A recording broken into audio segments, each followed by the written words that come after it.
This episode of The Dig is brought to you by our supporters at patreon.com and by WNYC.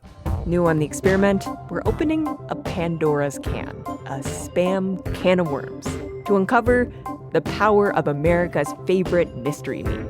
Spam has traveled around the world. It's inspired poetry, and it set in motion a union battle that would change the course of history.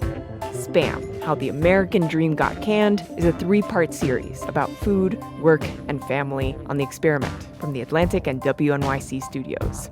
Listen wherever you get podcasts.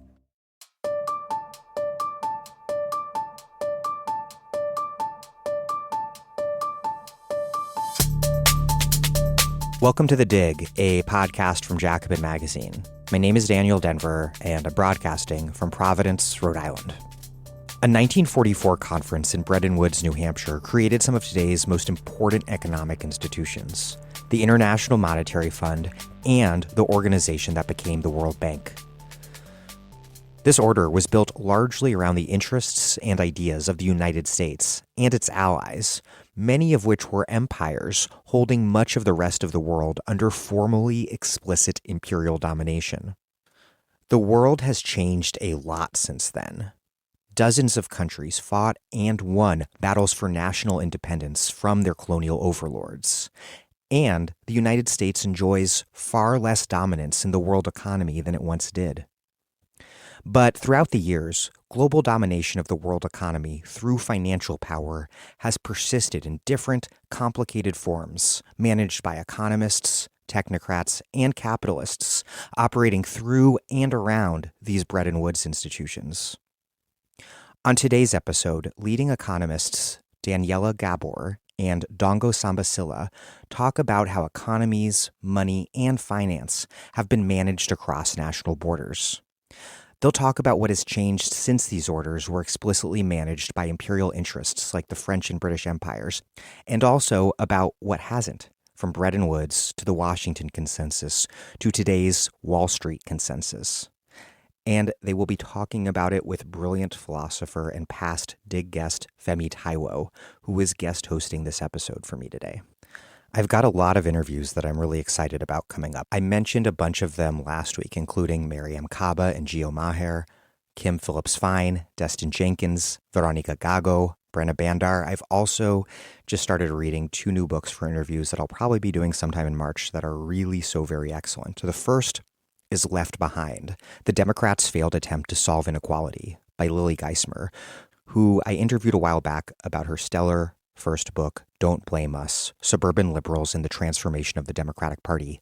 Geismer's new book is about the rise of the New Democrats and Clintonism, and it's so good and something I've wanted to read about in more depth for a very long time. And then I'm also reading Margarita Fajardo's The World That Latin America Created, the United Nations Economic Commission for Latin America in the Development Era, a history of dependency theory, something that I've likewise been wanting to read more about forever. Anyhow, what we do at The Dig are these incredibly in-depth interviews on politics, history, and economics everywhere, from Ukraine to the U.S. to West Africa to China. And we can only do that because listeners just like you listening now, support us at patreon.com/thedig. If you have been meaning to contribute but haven't yet, please take a moment to do so now. A contribution of any size will get you our weekly newsletter in your email inbox. If you contribute at least $10 a month, we will send you a book or books in the mail, a Dig tote bag, or a Dig coffee mug. Please take a quick moment to contribute now. That's patreon.com/thedig. We really do depend on your contributions. Even a small donation goes a very long way. Okay, here's Daniela Gabor and Ndongo Samba Sylla.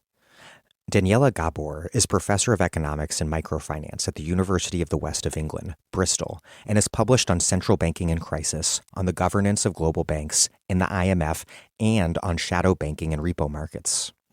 Ndongo Samba Sylla is a development economist and a founding member of the Collective for the Renewal of Africa, CORA. He frequently publishes on monetary policy, colonialism, and their intersection. He is a co-author of the book, Africa's Last Colonial Currency, the CFA Frank Story. I will link to some of both of their publications in the show notes.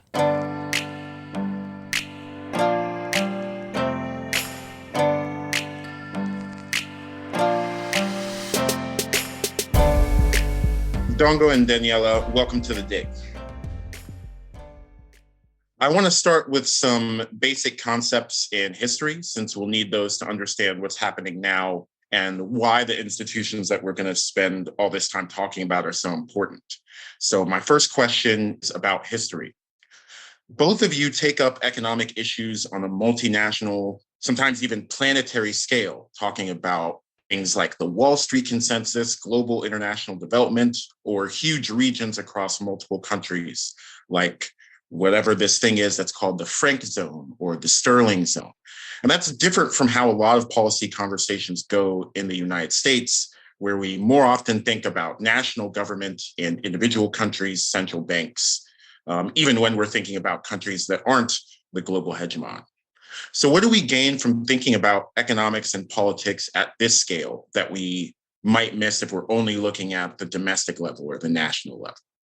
I think it is imperative, it's necessary to start from the global scale in trying to understand domestic politics or domestic macro financial developments, simply because the countries we come from and the countries we study, I'm Romanian, Ndongo is from Senegal, the countries in the global south, they have been involved, or they have been part of the global economic system or the global financial system in different ways historically, but we cannot understand domestic developments without understanding what is happening globally and without understanding patterns of integration into either international trade or financial globalization. So to me, even if you study the US, you have to study the US as the global hegemon in terms of providing the international reserve currency, in terms of providing or supporting or driving certain patterns of colonialism and post-colonialism. So nothing can be understood, as far as I'm concerned, at national scale.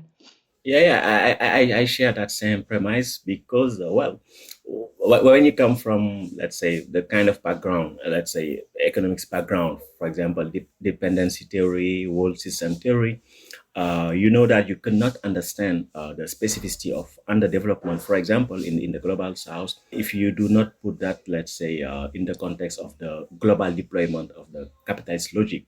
So that means necessarily you have to have a global approach. And that has been the kind of methodology followed by, let's say, most thinkers from the global north, from the global south, interested in the issue of development, underdevelopment, etc. And the thing is also with what has been called the globalization in the 1990s, 2000s, and for example, China joining the WTO, the World Trade Organization, etc. Most people have started to see how countries depend on each other.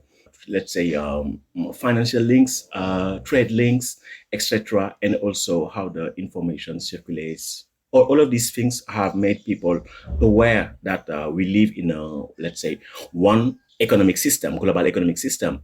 And at the national level, you could have different ways of adapting to this, let's say, global framework, but you could not understand what is happening domestically if you don't have an idea about the whole, which is not straightforward. Yeah. I would just add to that. It just occurred to me that also for the last 30 years, 40 years in particular, the scope for sort of autonomous or national specific institutional development has reduced quite significantly. We more or less share the same institutional structures when it comes to the macroeconomy, and that increasingly replicate US-based institutional structures.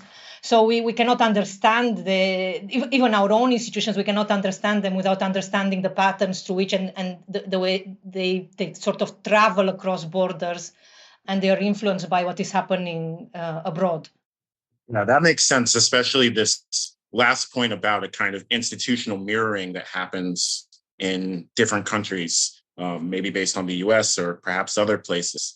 I want to follow up on a couple kinds of theory that Ndongo mentioned. Dependency theory, world systems theory. What are those kinds of theories and how have they defended themselves against challenges from more mainstream economics? Well, you see, you had, let's say, after the Second World War, there have been a way of, let's say, understanding underdevelopment. And this was, let's say, epitomized by the work of, let's say, Walter William Rostow, The Stage of Economic Growth, That means that, well, the story of the, let's say, what we call now the global south, and at that time it was the third world, is just the past of Europe, let's say, of Europe, so that there are a number of stages of economic development, and each society, each stage will go through those steps to become developed, etc. And there was a reaction against this type of, let's say, intellectual perspective on development and underdevelopment. And it came from the third world. When I say the third world, it's not necessarily third world intellectuals, it's not necessarily people based in the third world, but people thinking about the specificities of the economic problems of the third world. And you had, let's say, at one point, what was called the structuralism, which was saying that, well, the global south is facing deteriorating terms of trade, meaning that, well, in fact, their prices for the imports tends to be relatively appreciating, tend to be higher than the prices for the exports, and this is not something sustainable, etc. And after that, you have a much more radical perspective, like dependency theory, saying that, well, in fact, even if you want to do the type of policies advocated by the structuralists, for example, import substituting policies, that means that producing domestically some products which generally are imported, that would increase the dependency because, well, you need the technologies from the West, you need their finance from the West, etc. You see, so you had that kind of intellectual perspective, and sometimes the conclusion was that, well, if you don't have a socialist revolutionary exit from capitalism, it could not work. And you have a last trend with world system theory, which has been developed mostly by Immanuel Wallerstein, who's an American sociologist, and who had this point of view that, well, you have to say that capitalism is a kind of a world system. That means that, well, there are the number of elements which are united, and you have to see how this world system evolves historically through different periods, starting, for example, from the 15th century. For example, and it's an historical system. That means that, well, came to birth, and also it has immanent laws, which means that at one point there will be a final crisis, etc. So you have all those kind of radical perspectives on what could help explain the coexistence of, let's say, wealth and poverty, geographically speaking. You see, but those perspectives, or whatever the criticism we might have against them, they started from the idea that we have one world economy, and you have to start at this scale to understand what is happening domestically. And that was a very powerful insight. But I would just add that they become increasingly marginalized, I think, for a variety of reasons, mostly because they lost the battle in the battle of ideas. As the Washington Consensus comes in and articulates a particular view of what it takes to develop, between quotation marks, and simply because the Washington Consensus had powerful institutions behind it promoting it. So you had this kind of radical ideas about development being sort of increasingly marginalized and studied in a specialized sort of niche approaches in development studies institutes. In Europe, for example, I studied in Holland, and 15 years ago I did study dependency theory, but only as a historical approach to development, not as something relevant today. And I think now there is a push to revive these schools of thought and to try to sort of update them for the historical circumstances we have at the present. Also, in part because of the failure of the Washington Consensus as a sort of hegemonic project of capital. So one thing I want to think about in general, but maybe first in a historical sense, is what the connection is between the kind of colonial aspects of the world system, imperial conquest and markets forged by those kinds of conquests, and these high intellectual questions that we're asking about the kinds of economic theory or theories of development or theories of stages of development that are part of dependency theory and world systems theory. This is something that Ndongo's book, Africa's Last Colonial Currency, takes up pretty centrally. It begins with this history of currencies and banking throughout much of West and Central Africa.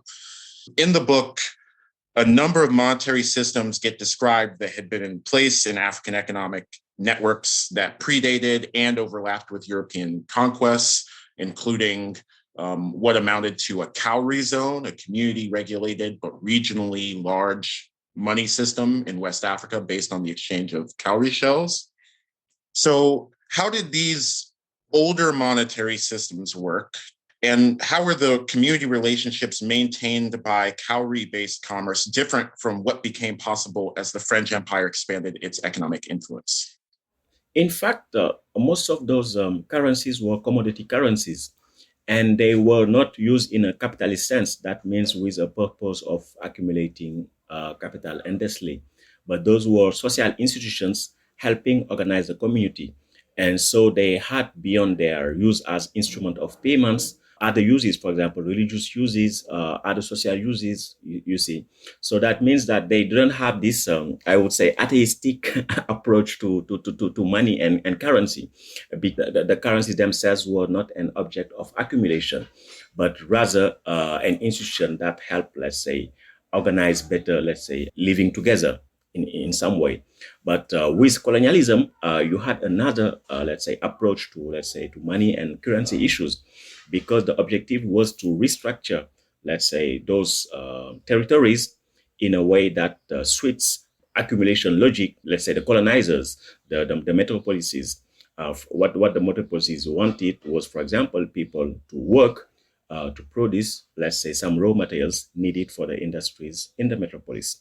And the metropolis needed also because there was a strong, let's say, rivalry between, let's say, different colonizers having access to the markets of, let's say, colonized territories. So you have all those kind of logic, and you could not, let's say, dominate those territories without having a control over their currency system, their banking system. So that was something really important in the colonial project. And well, in some parts of Africa, this is still, well, you see the legacies, for example, in the CFA foreign countries. So the focus of the book kicks in after 1795, which is when revolutionary France adopts the franc as its national currency. And as you were just explaining, there's some kind of tight connection between regulating currency and regulating the economy more broadly. As you put in the book, one of the main objectives of the European powers' colonial enterprise in Africa was the appropriation of most of the continent's riches. The colonial powers had to control the circuits of production and exchange, which in turn requires controlling the currency. So we know the default regular story about colonialism is about expropriation of resources, land, oil. Why does colonial control and wealth draining require control over currency? Well, because if you have the control over your currency, you have the control over what you produce, what you consume, and what you exchange. You see, for example, when the French came in West Africa, the first thing they did was to prohibit the imports of cowries, because cowries are shell which you could find in the Indian Ocean. So they stopped that. And the second measure they took is that, well, you have to pay us taxes in our own, let's say, metropolitan currency, the franc. So that means that, well, in fact, they wanted through this tax policy to create a demand for their own currency. And creating this demand for the own currency was a way of restructuring the economy. For example, if you would produce, I don't know, food, they were not interested in producing food. They wanted cotton instead of cocoa or, let's say, mining products. So the way they imposed their currency system was also a way of making the people to produce the products desired by the metropole. And in some ways, you could see that because the currency system was also linked with the fiscal system, you could not separate them, you see. And both the currency system and the fiscal system had, for example, as outcomes that most people would leave their places to go to other places where they could find the cash to pay their taxes, you know.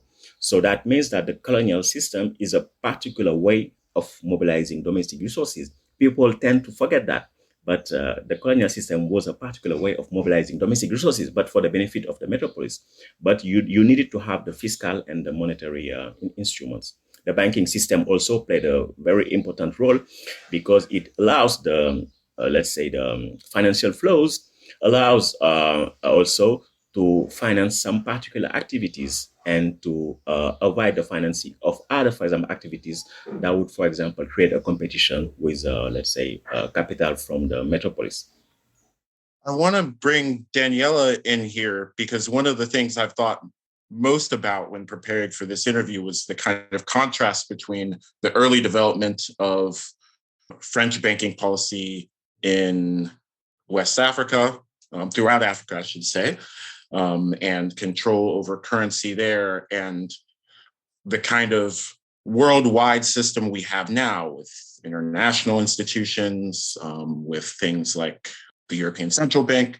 So Daniela, would you say the same thing about the present moment, that maybe neo-colonial control and wealth draining involves control over currency, or are things too different now from the more explicitly colonial era?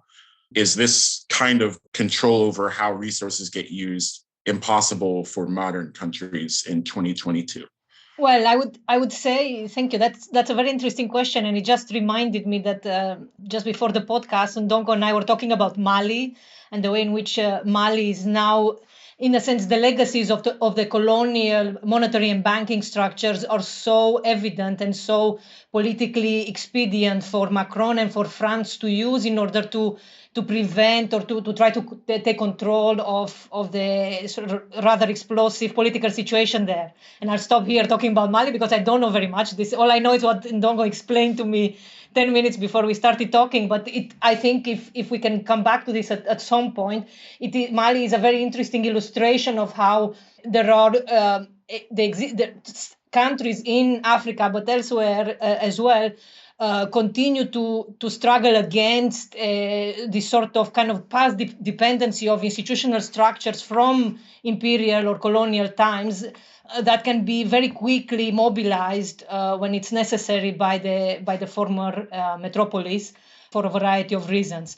But I would say, I mean, in terms of countries that are not part of the CFA franc, or countries that are not still using the currency, or they're not very closely pegged to the currency of their former colonial structures.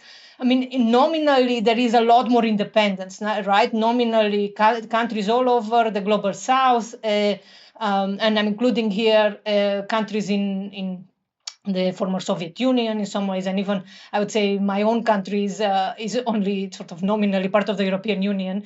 But we have this nominal independence, institutional structures that we can change, that we can adapt to our own sort of autonomous developmental pathway. But in practice, there is very little scope, I would say, if you push me to think of countries that are trying to move away from the hegemonic economic model and institutional model. I could say Argentina has tried to do that over the last couple of years, but it struggled very seriously.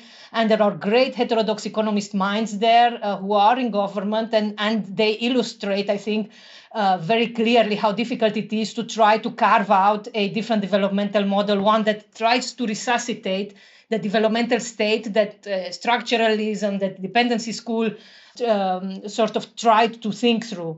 So in practice, we are still very significantly constrained. We are constrained through a variety of mechanisms, not just we have to institutionally mirror other countries or the US or high-income countries, but there are also the constraints of financing. For example, if you see countries in Africa or countries in Latin America that have tried to sort of at least experiment with different developmental models, the first question that is on the table is how will international investors react to this? And am I sacrificing market access? And it's very interesting to listen to UN agencies. UN agencies used to be part of what we thought as structures that were behind the developmental state and autonomous models.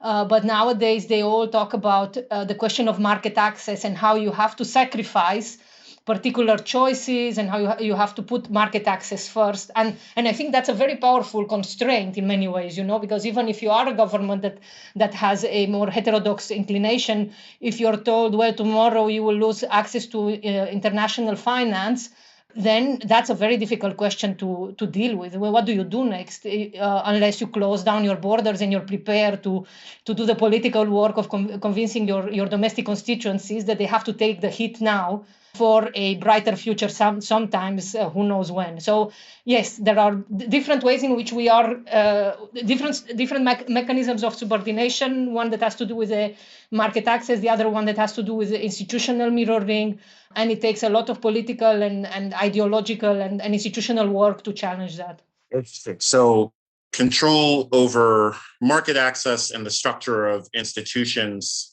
is something that cuts across these eras, even though the forms are quite different in the formal colonial era and now. I want to go back to the tail end of the formal colonial era for just a moment, just so we can set up the creation of the kind of global system of economic regulation that we have now. So this is also something discussed in Ndongo's book, the 1939 creation of the franc zone and eventually the CFA franc. So what's the franc zone? What's the CFA franc?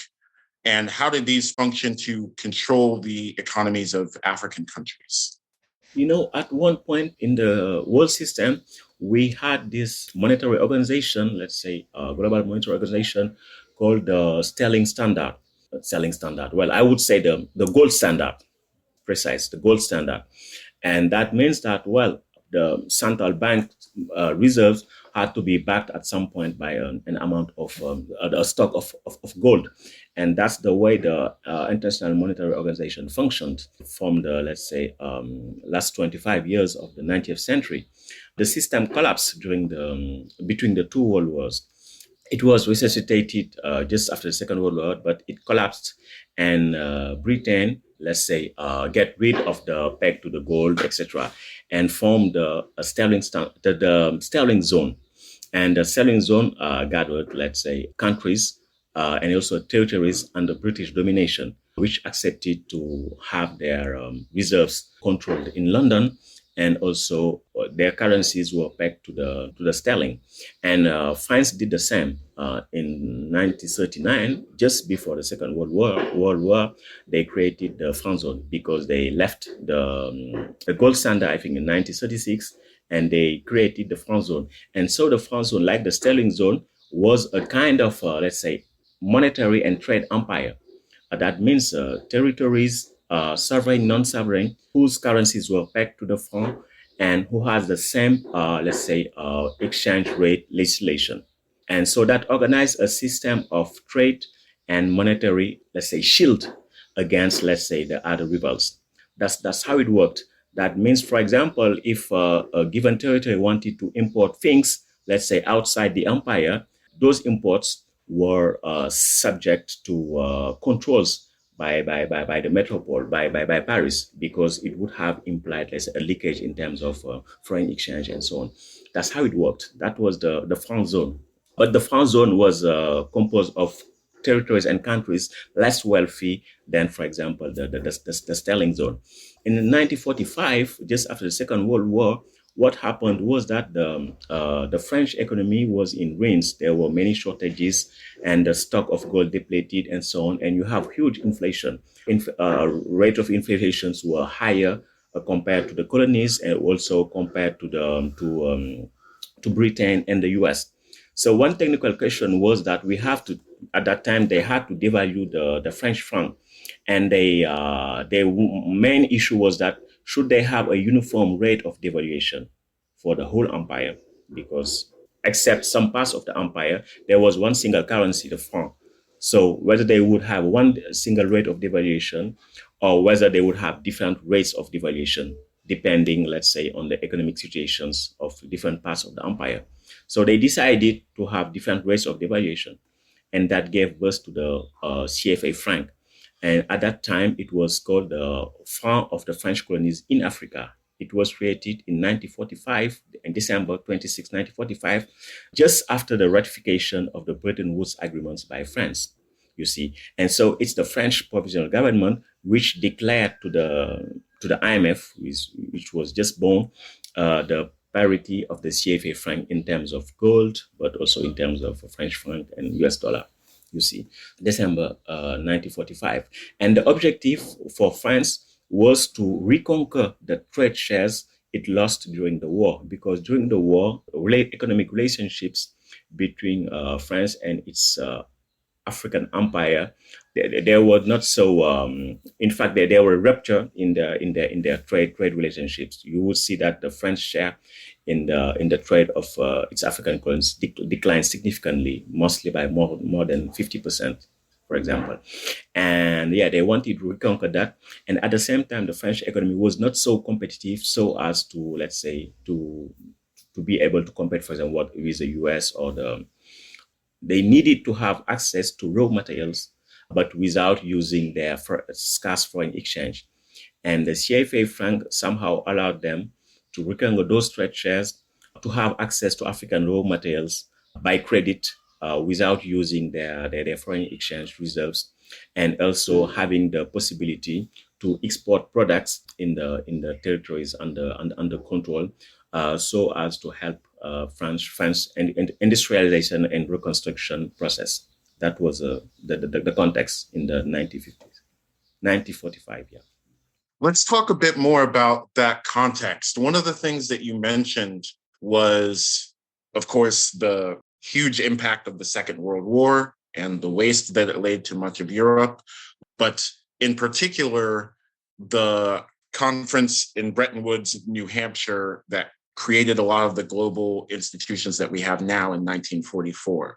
So Daniela, Ndongo, what are the important takeaways about that moment in 1944 that France was reacting to in 1945? Is it the creation of the International Monetary Fund that was so important about that conference? Is it the creation of specific rules like the placing of foreign currencies in adjustable but fixed exchange rates to the US dollar? Or what strikes you both as important aspects of that moment from a world systems perspective? Currently, it is really fashionable to talk about the new Bretton Woods. That's so funny because, there was no Africans at the Bretton Woods conference. It was a colonial world. And, if you didn't speak English, you wouldn't be heard. Even countries from Latin America, they wouldn't be heard. You have to speak English, you see. So Bretton Woods was a very special gathering, you see. Maybe economic period after the 3 decades after the Bretton Woods conference was a relatively economically good period for capitalism. We could say that. That's why many people are nostalgic about the Bretton Woods. But the Bretton Woods conference was not designed for people of the global south. That's a thing. And I think there's an history to unearth there. For example, I am interested in knowing what did France tell people about its colonies, etc. For now, there is no story about that. I would be interested in doing that research, but yeah, you see. So the thing is that, well, when I take the perspective of, let's say, Francophone countries, the Bretton Woods, let's say, regime, monetary regime, trade regime, etc., was a U.S. regime. It was a regime that cemented the global hegemony of the U.S. Because after the Second World War, most of the gold stock was held by the U.S. And the U.S. at that time was a creditor country, you see. So the U.S. dominated the world economy. But the thing is, when World Bank and the IMF were created, well, they were created also to enforce somehow hegemony of, let's say, former colonizers and beyond the US. Because until now, you could see, if you take the case of the IMF, that generally most people know that the managing director of the IMF is a European and the vice president is an American. It has been a kind of pact, you see, a pact between, let's say, hegemons. Most of the Europeans have been French. And when it comes to the Francophone countries, the IMF and France are the same, let's say, are the same, you see. That means that most decisions that are of interest to France, generally they are backed by the IMF. So the French could use IMF as an instrument to discipline, let's say, countries, let's say Francophone countries, especially those using the CFA franc. And that's why you could see a kind of doublespeak when it comes to Francophone countries. When you read the reports of the IMF, sometimes they are really harsh about the exchange rate policies of countries of the global south. Normally, they would advocate, let's say, the lack of capital controls and also flexible exchange rates. But when it comes to Francophone countries of the CFA franc, they would say, for example, they have monetary stability, the peg is wonderful, and the French is behind, the French treasury is supporting this currency through its, let's say, budgetary support, etc. You see, so you have a different type of IMF when it comes to the countries of the CFA zone. So Bretton Woods, people might say we need a new Bretton Woods. I would say that we need a new Bandung Woods. When I say Bandung Woods, is that a mix of Bretton Woods and Bandung? Because Bandung, was kind of a summit where the people from the third world say that we want a new world order. That was the first call for a new world order. So to internalize the thing, we need Bandung, but we need also some kind of a more internationalized perspective. That means uniting all the countries. That means we don't need a new Bretton Woods, but a Bandung Woods. That's something for now we don't have. Thank you. I mean, I would just add that that this nostalgia for Bretton Woods that Ndongo mentioned. I think sometimes I also am a little bit guilty for it. Maybe forgetting that indeed. I mean, African countries were not at the table, but the way that we remember the history of Bretton Woods is the US fighting or fighting with the UK or overtaking the UK as you know, the new hegemon in the world system. And I think part of the nostalgia for Bretton Woods, in a sense, is also comes from trying to recover some of the most progressive aspects of Keynesian thinking and trying to sort of divorce them from Keynes's defense of empire and trying to of the British Empire, and also try to deal with some of the disappointments, which are in a sense quite Keynesian disappointments about the outcome of the Bretton Woods. Because if you think about what Keynes wanted for the IMF, it's very different from what we think now the IMF stands for. The IMF stands for an institution that pushes deflationary forces into a country where it goes to, between quotation marks, help to lend when nobody else wants to lend to this country. What the IMF says is to say we will force you into a deflationary economic policy in order to make sure that you can repay your debts to both the international and domestic creditors, and you can deal with your balance of payment crisis. So yes, there is a need for some rethinking of the institutions behind Bretton Woods in the kind of logic that Ndongo highlighted, but also there is a need, to my mind, to rethink the economics behind the functioning of the Bretton Woods institutions at the moment. I'm assuming we'll go to discuss that in some more depth.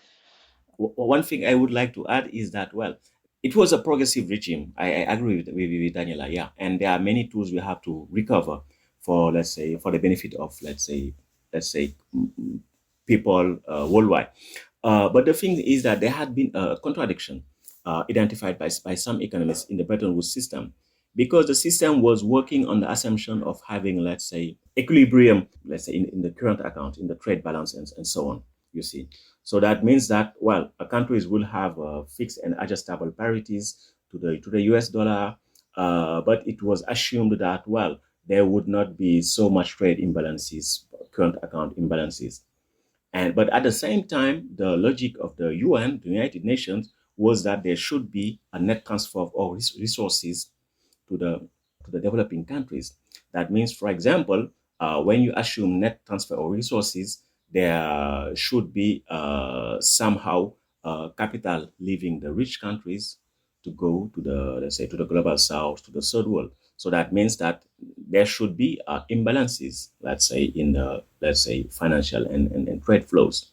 And so this has been somehow also a contradiction in the thinking about the Bretton Woods regime. And the thing is that despite the best will, what we have observed, throughout the decades, is that, we did not see a net transfer of resources from the global north to the global south. Instead, the reverse. That means the global south have been transferring net resources to the global north. And this is somehow, something that is not, that should not be the case, because we should the global North should, let's say, transfer net resources to help the global South, let's say, develop, etc. But that was not the case. So as Daniela said, that means that we have to rethink all this period and also come up with fresh ideas so as to take into account all those aspects. If I just may add, sorry, Femi, you stop us when you want to, but if I just may add, I mean, Ndongo, what you just described is a kind of a symptom of the fact that the US and White won the debate with Keynes in 1944, 1945, because Keynes precisely wanted to create global institutions or international institutions that could create an international currency beyond the limited supply of US dollars and gold, that could lend generously and that could lend automatically without conditionality. And what we have now, even if you look at what's happened with the 650 billions of SDRs created last year, what we have now is very significant amounts of conditionality, very limited possibilities to create international or a global currency in the form of SDR. Not much generosity in lending, unless you're a conservative government in Argentina and your best friend is Christine Lagarde at the helm of the IMF. Then there is some generosity. But if you're a left-wing government in power, you're not going to see the same generosity from the IMF for sure. This is great. This is important. One of the things that is coming out of what you're both saying, I think, is that after the Second World War, the European empires, the old European empires, didn't quite mean what they once did. But through Bretton Woods, there were institutions like the IMF and the predecessor to the World Bank. And these former empires were able to exert discipline through these institutions. France did with the IMF, for example. So at the same time, the post-war period is a boom for capitalism on some measures, but an era of crisis for colonialism. This political system that got built at Bretton Woods has to struggle to contain a wave of revolutions throughout the world from 1945 to the 1970s, which is when much of Asia and Africa wins national independence from the imperial allies who were present at the Bretton Woods conference speaking English to each other. So those political pressures of managing this new world system, a world system where there had been so many national independence movements that the number of countries more than tripled, right? This led to new push for economic policies to be run through these Bretton Woods institutions. And that leads to something that Daniela's written about, which is the Washington consensus, a kind of technocratic consensus around good economic policies that are especially important for these newly independent countries. So what's the Washington consensus, and how did it affect things like social safety nets and government spending in newly independent countries and the rest of the world? And what are the people who are trying to defend it these days getting wrong? Do we still have this same Washington consensus dominating today, or is it something different? Okay, so the Washington consensus is, in a sense, a marker of who makes the rules in the global economic system, and that was Washington. Its intellectual father was John Williamson. He was quite reluctant to recognize himself as an intellectual father because very quickly the Washington consensus was dubbed as a neoliberal consensus. I think it's best described as a holy trinity that was of economic policies that were prescribed to countries, particularly in Latin America. This was a kind of what's happening in our patio type of arrangement for the US. And this Holy Trinity had economic stabilization, which basically meant the central banks have to target inflation and to keep prices stable. It had privatization, which is try to reduce the footprint of the developmental state in the economy, or the state that allocates capital or gets involved in production through state-owned companies or state-owned enterprises, and liberalization of international trade, so remove trade barriers, but also liberalization of prices domestically. Do not use price controls, remove subsidies as much as possible. And this is interpreted as a an attempt to change the balance between, in a sense, the state and the market. I mean, it's a crude description, this state versus markets, because of course the state had to construct certain markets, but it definitely is an attempt. The Washington Consensus was a policy paradigm and a political project to basically kill off the developmental state. The developmental state, which in the 1950s and the 1960s, under different kind of economic, or what we describe now as heterodox economic ideas, was in charge of designing a national development strategy that tried to deal with something that Ndongo described earlier, with this deteriorating terms of trade, right? So the idea was, how do we make sure that we will get paid better for our exports than what we have to pay for our imports? And that typically meant industrial upgrading, that typically meant having a good industrial policy, it typically meant having some form of financial repression, which kind of subordinated the domestic banking system to the needs of the industrial policy. It meant some form of a social contract with domestic capital and with also with foreign capital, but mostly domestic capital, in order to orient or to make sure that domestic capital work together with the state for these industrial policy purposes. So the Washington Consensus is basically, I would read it as a political project to dismantle this developmental state and instead to bring in the market as the mechanism to allocate resources. The state doesn't disappear, of course, but what we know is that the state that is useful for citizens, in a sense, disappears, because you have an increasing a removal of the state from the provision of public goods one way or another, and under the idea that the market can do things better than the state, right? Because you have white elephants, because you have also failed developmental state projects in many countries, including Latin American countries. You have the failure of import substitution strategies. And of course, you have the Bretton Woods institutions who are pushing this Washington Consensus all over the world. So where the IMF goes or where the World Bank goes, you have structural adjustment. You have the IMF pushing for particular forms of monetary and fiscal austerity under the Washington Consensus. And at some point, there is an increasing recognition towards the end of the 1990s that this meant a lost decade for Latin American countries, that it produced a lot of poverty across African countries that were forced to adopt them, or they're adopting them. There are certain domestic political constituencies that prefer the Washington Consensus rules simply because they align well with right-wing policies, right? Or with right-wing politics. So I would say by the early 2000s, this Washington Consensus, at least celebration of the market as an allocation mechanism, it becomes more muted, and the Bretton Woods institutions become a bit more guarded in promoting it.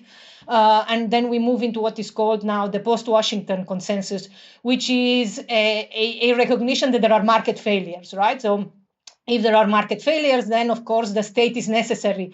So you don't have the resurrection of the developmental state, but you have in a sense, the resurrection of the state as a regulator that tries to correct market failures, but doesn't allocate capital or doesn't interfere with market signals. It corrects the signals if those have gone wrong one way or another. And in some ways, we still have that now, because all discussions about carbon prices, for example, that have to do with how to achieve the low carbon transition, they rest on the idea that the state doesn't need to do a lot more than just correct the failure of the market to price the climate crisis. Thanks, Daniela. Maybe I could add some words.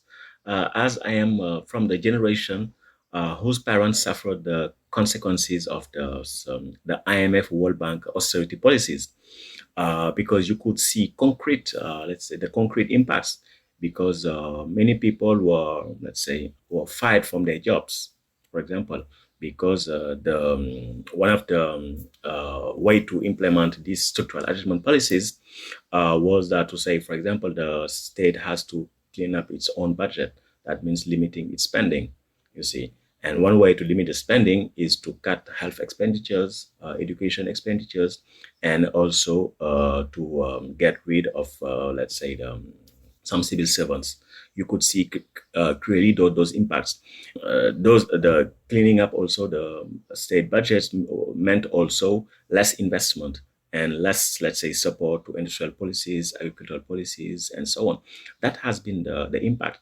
And that's why if you look at the development trajectory of Africa and you compare that to Asia, you would see that the most significant difference came, let's say, after, let's say, 1978, by the 1980s, because all the countries which suffered the consequences of the structural adjustment policies for those 2 decades, 1980s and 2000, you see that many Asian countries did well because they were not subjected to the IMF and World Bank policies. So that you could see that some countries, like, for example, Cote d'Ivoire and Senegal, if you look at the evolution of the real GDP, their gross domestic product per capita, if you look at it, you would see, for example, that some of the poorest countries in the world, like Senegal, Niger, and so on, their real GDP per capita, let's say in 2015, was lower than their best level of real GDP per capita before the structural adjustment policies. So that's a clear indicator of the failure of these kind of policies. But they were meant as a way to, as Daniela said, to go against any idea of development state. There are many things people say about Africa, but the first 2 decades were developmental decades, despite all the shortcomings, despite proxy wars, etc. But the leaders were really committed to create some development.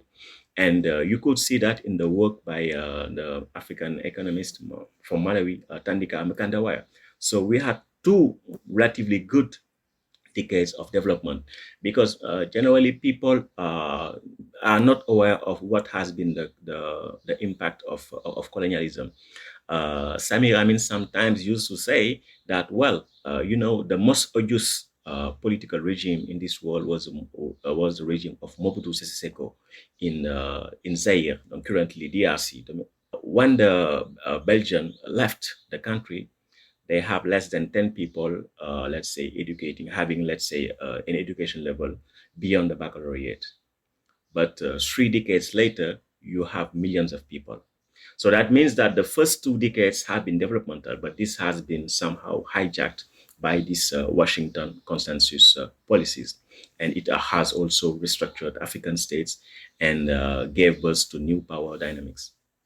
So economists have not quite mounted a full-throated defense of the Washington consensus, right? We're in something of a post-Washington consensus, given the challenges that both of you have talked about. But the Washington consensus does still seem to get a kind of muted support, as Daniela put it.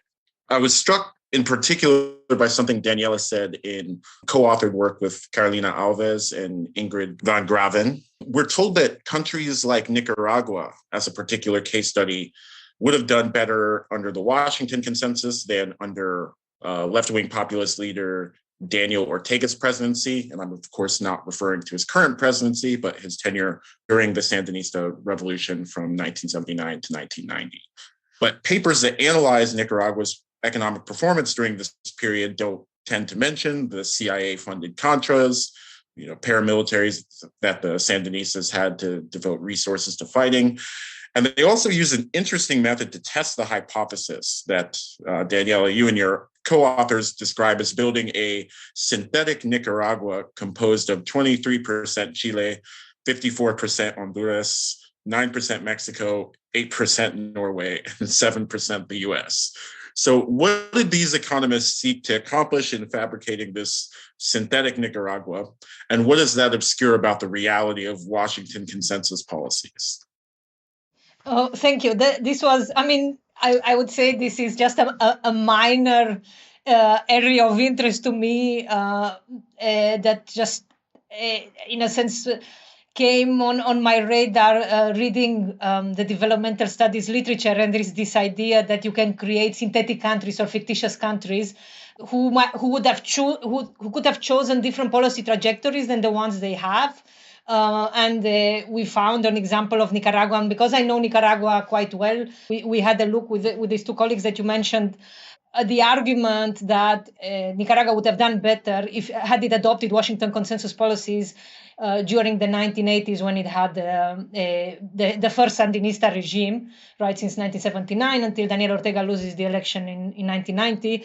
And we just, maybe that's an example of I would say, a rather desperate attempt to try to sort of whitewash the record of the Washington Consensus by choosing a country that gets bombed by basically CIA, Iran-Contra scandals. I mean, it's quite incredible to me that they would use the example of Nicaragua when it's such an insightful example of what happens when the U.S. is trying to derail a socialist project back in its patio, right? So that I think, I don't think it's a very serious or credible method, this one, if we look at the example of Nicaragua. It's also not very powerful politically, this approach. And I would say that in general, I mean, the Washington Consensus as we know it is dead. I've worked quite a bit on what I call now the Wall Street Consensus. It's in many ways a very different political animal, but the kind of logic is the same. No, I mean, the underlying political logic is still that the market is better placed to deliver on whatever public policy outcomes you might want to have. It requires partnerships. We have moved from the Washington Consensus didn't have the language of partnership so clear there, that the market was much more important in terms of the narratives that were deployed. But now we have moved towards a language of partnerships. Maybe we get to talk about Larry Fink's letter from Larry Fink, the head of BlackRock, the world's largest financial institution, and in a sense, the elite of financial capital. If you want somebody who embodies the elite of financial capital, there's Larry Fink. And Larry Fink always speaks about partnerships between stakeholder capital and the state. And that's a very different language than the language we had in the Washington Consensus. And I think that matters substantively. So the Washington Consensus was, of course, not the end of attempts to regulate the international economy by the powers that be. That's why we're in a post-Washington Consensus. And this is where both of your paths have converged in an article that really shifted how I think about today's economies and power players, and which is why I was so excited to get you both on the dig. You both co-wrote this article, Planting Budgetary Time Bombs in Africa. Daniela has also written about this new Wall Street Consensus. You've both written about the so-called Paris Consensus. So what are these new consensuses after Washington, and how do the Wall Street and Paris consensuses differ from the earlier Washington Consensus? Ndongo, I feel you should take this just because it's about, I mean, the Paris Consensus and the Wall Street Consensus are the same. Is just, in a sense, we ended up writing about this because Macron, the President Emmanuel Macron in France, has been articulating what he claims to be a critique of the outcomes and the doctrine of the Washington Consensus. So we refer to it in the piece that we co-authored at the end of 2020. And if you read his speech, I mean, the way that speech critiques the economics of the Washington Consensus, it's quite fascinating. I couldn't believe it the first time Ndongo and I read it. I couldn't believe the tone and the critique. It talks about a financialized economy. It talks about the adverse consequences of privatization, of liberalization, about poverty, about inequality, about distribution. And you think, we know Macron from a very many different kind of angles, but I, for one, had not known this angle of Macron, being able to deploy the language of a critical political economy scholar in trying to frame his alternative. And I think this is important, and that's why maybe Ndongo is better placed to take this, because what I call the Wall Street Consensus is now, I think, informing the way in which the France and the European Union is trying to rethink the partnership with Africa. They call it like this. I'm sorry to use the term Africa as if I don't mean it as one country, but this is the specific way in which Macron frames it, and the European Union policies under the Global Gateway, a new strategy. They frame it as a renewal of the axis Africa-Europe, or the partnership between Africa and Europe. And Ndongo, do you want to take that? Well, maybe just to add that, yeah, Daniela also inspired me. Femi, you are not alone, because his way of making us understand the differences between the Washington Consensus and the Wall Street Consensus, it's really something really important.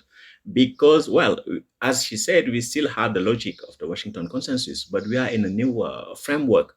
And if we were to make a joke, we would say that, well, with the Wall Street Consensus, we have a kind of a new Bretton Woods, but new Bretton Woods, well, for the benefit of, let's say, global finance, asset managers, but this is done with the diplomacy of European Union, countries like France, etc., which are articulating a discourse saying that, well, we want to change things. We want to go beyond the Washington Consensus.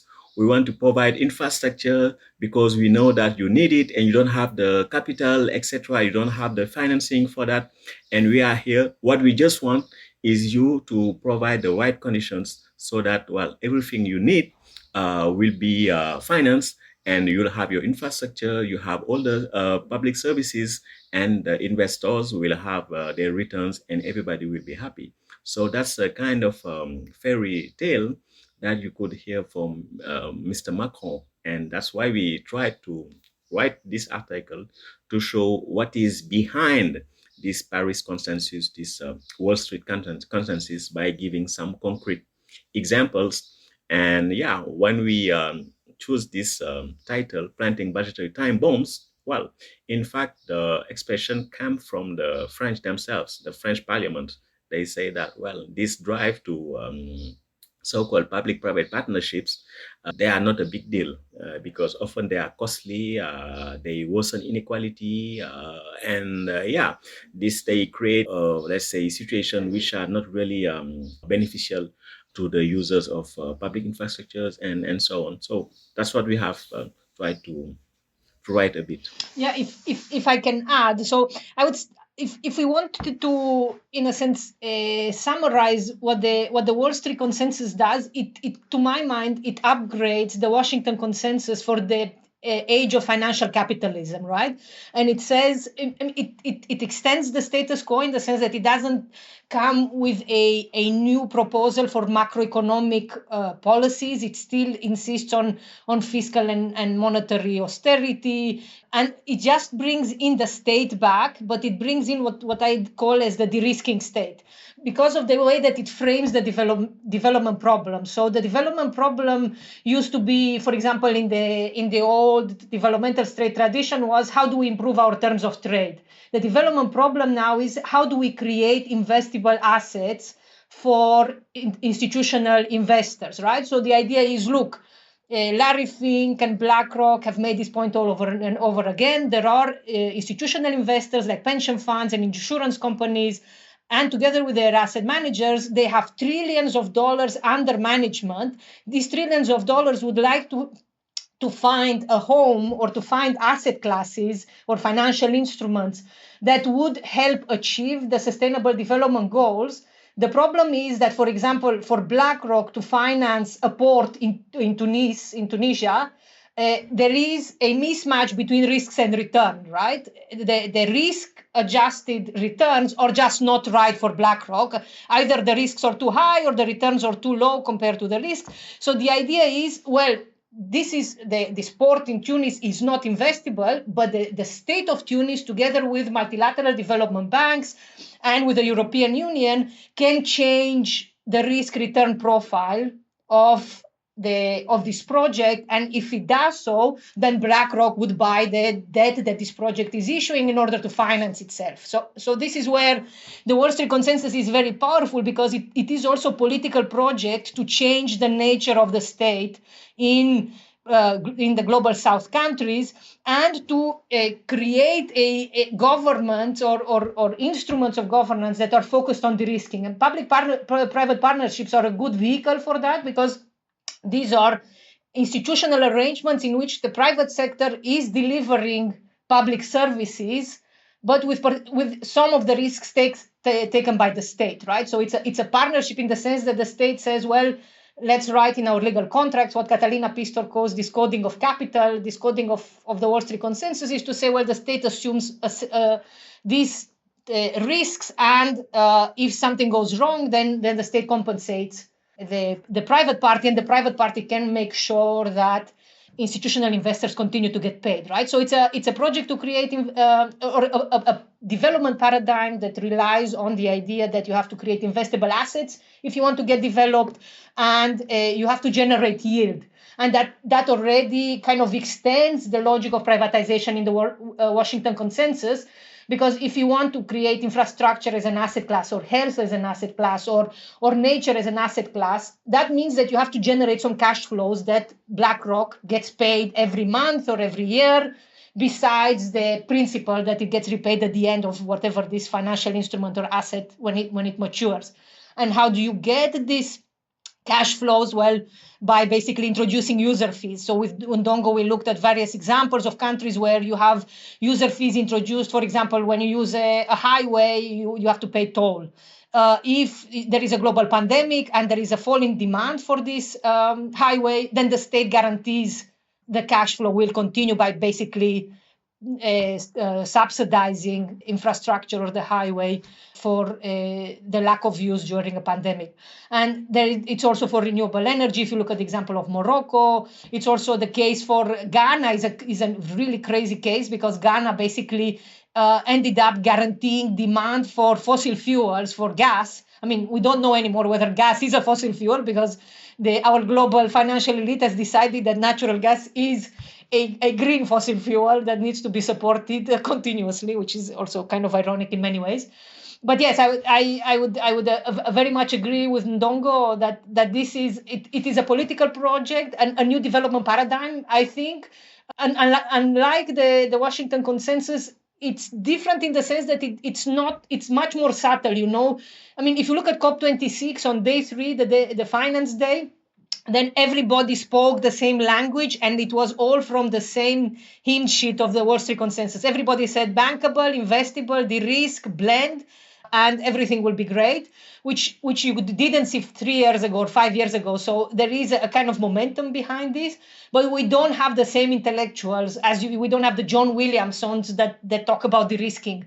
And maybe that's because, you know, it's financial capital, and financial capital it's much better at articulating its own narratives than, in a sense, whatever, the old forms of capital under the Washington Consensus, when it was some French corporation that wanted to continue to extract wealth from the CFA franc region. I think the idea of the Wall Street and Paris Consensus as a kind of de facto Bretton Woods for asset managers, that's really clarifying for me. That's extremely clarifying for me. And I want to follow up on this point that you're both making here. So there's a new relationship between the state, private capital, and risk, and this public-private partnerships language and actual investment strategy is both a kind of ideological tool of managing it and an actual practical financial tool of managing it. You've connected this to a point that you've raised theoretically in your work, Daniela.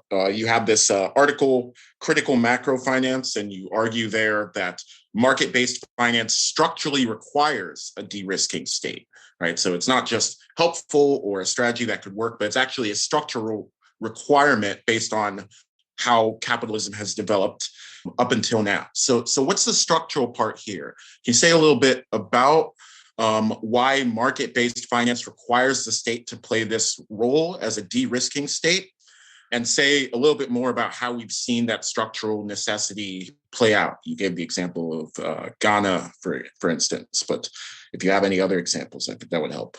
Yes, thank you. I'm going to rely here on the insights of another dead white man in the metropolis, which is Hyman Minsky. I take from the scholarship of Hyman Minsky, who was in many ways a critical, well, I wouldn't call him a radical, but a critical heterodox economist. And what he argued as early as the late 1950, early 1960s, he argued that we have to think about the institutions of macroeconomic management as co-evolving with financial market structure. what he meant by this, and this is what critical macrofinance tries to do conceptually, is to theorize this idea that the institutions of the state, the monetary arm of the state and the fiscal arm of the state, in a sense, respond to changes in the financial system and have to adjust to structural changes in the financial system if they want to preserve capitalism in some ways, or in this case, if they want to preserve financial capitalism. And in that paper that you refer to, I give the example, I mean, so far we've only talked about the fiscal commitments that you have through public-private partnerships, because it's the fiscal arm of the state in a sense that signs these contracts. But the more historically interesting, or well, not historically interesting, but the first part of the state, or the first arm of the state to do de-risking, is the central bank.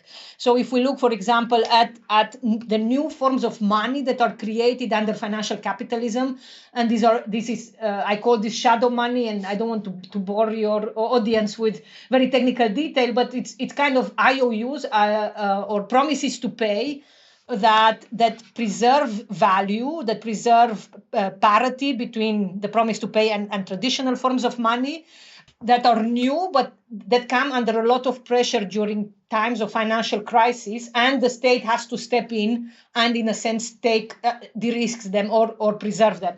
And I give in that paper the example of government bonds, the fact that the central bank in high-income countries, for sure, but also in middle-income countries, central banks have started purchasing government bonds on a scale unprecedented, even by Keynesian standards, I would argue, although nominally or formally still under the banner of central bank independence. So we have this paradox that central banks are nominally independent, operationally independent, discursively or ideologically they claim their independence, but at the same time they print money or they monetize government debt, they absorb government debt on their balance sheet, at least over the last 2 years, on a scale that is unprecedented. And some people would argue, well, this is just the contingencies of the COVID pandemic. Some people would argue, well, this is the political capture in the US in particular. Some people would argue this is the political capture of the central bank. But what a critical macrofinance perspective tells us, it's structurally required by the nature of the financial system. We live in a macrofinancial order, if you want, where government bonds are very important for new forms of money. And if their value falls a lot, then you can have a financial crisis. So the central bank, for financial stability purposes, it has to de-risk them, right? It has to step in by put a floor on their price in order to make sure that financial stability is preserved. And if you read the public speeches of, for example, the governor of the Bank of England, the new one, Andrew Bailey, who is much more conservative than the previous one, he makes it very explicit that Bank of England buys government bonds for financial stability purposes. The European Central Bank buys government bonds for financial stability purposes, which is a form of de-risking. In other jurisdictions or in the global south countries, you have interventions in currency markets. It's a form of currency de-risking that basically makes sure that institutional investors don't have to absorb or don't run away because you have a lot of currency volatility. So the practices of de-risking, I think, were first normalized by central banks, which is very paradoxical because they were supposed to, or maybe it's not, maybe it precisely because they were independent, they were able to politically undertake what they call unconventional measures, but what really go against the logic of independence, and somehow continue with those measures, although coming under significant political contestation. I'm Naomi Klein. You're listening to The Dig, as well you should be, and you can support them on patreon.com.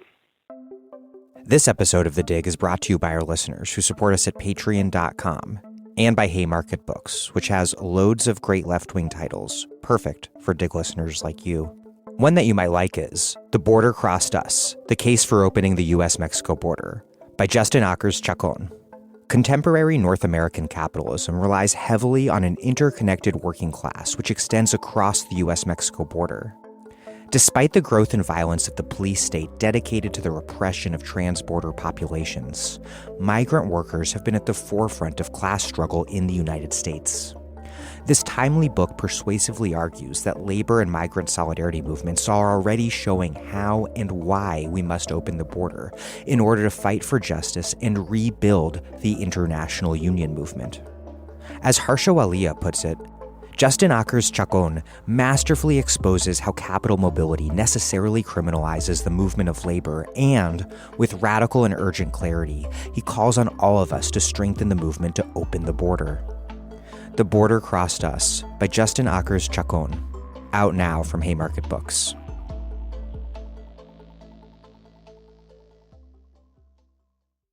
All of these things that we're talking about are ways that central banks manage to de-risk portfolios, but functionally shift risk as well, right? So the demand to keep stable, predictable returns to portfolios turns into user fees for Africans who are trying to access roads, right? So more generally than particular public-private partnerships and shadow capital, what's the role of risk and securitization in securing political power and control?